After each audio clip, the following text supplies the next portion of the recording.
நெல்லை மாவட்டம் மாஞ்சோலைக்கு செல்லும் சாலையில் பாறைகள் உருண்டு வந்திருப்பதால் கடுமையாக போக்குவரத்து பாதிக்கப்பட்டிருக்கிறது. இது தொடர்பான கூடுதல் விவரங்களோடு செய்தியாளர் சிவமணி இணைப்பில் இருக்கிறார். சிவமணி, விவரங்கள் என்ன மாதிரியான பாதிப்புகள் ஏற்பட்டிருக்கிறது? மக்கள் சிக்கி தவிக்காமல் இருப்பதற்காக என்னென்ன முன்னெச்சரிக்கை நடவடிக்கைகள் எடுக்கப்பட்டிருக்கிறது? சிவமணி.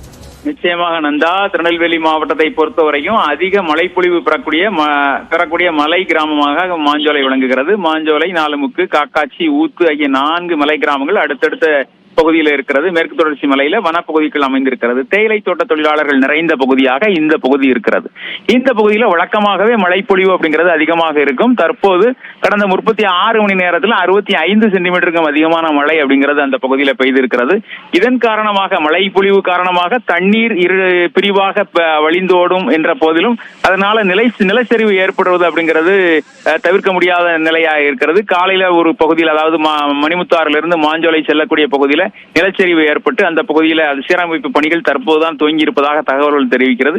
இந்த சூழல்ல மணிமுத்தாறு மாஞ்சோலை இடையே பாறை உருண்டு சாலையில உருண்டதன் காரணமாக அப்பகுதியில போக்குவரத்து செல்ல முடியாத நிலை அப்படிங்கிறது ஏற்பட்டிருக்கிறது. ஏற்கனவே அந்த பகுதியை பொறுத்த வரைக்கும் பொது போக்குவரத்தை நம்பி அந்த பகுதி மக்கள் இருக்கக்கூடிய நிலை இருக்கிறது. அதையும் தாண்டி அந்த பகுதியை சார்ந்த இபி தொழிலாளர்கள், மின்வாரிய தொழிலாளர்கள் மேலே கோதையாறு பகுதியில மின் நிலையம் இருக்கக்கூடிய நிலையில மின்வாரிய தொழிலாளர்கள் சென்று வரக்கூடிய நிலை இருக்கிறது. அவர்கள் தங்களுடைய வாகனங்களில் செல்ல முடியாத நிலை தற்போது ஏற்பட்டிருக்கிறது.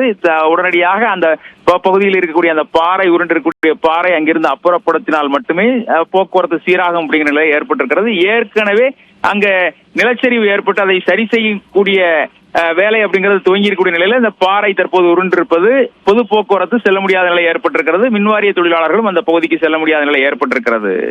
நந்தா, நன்றி சிவமணி, விரிவான விவரங்களுக்கு.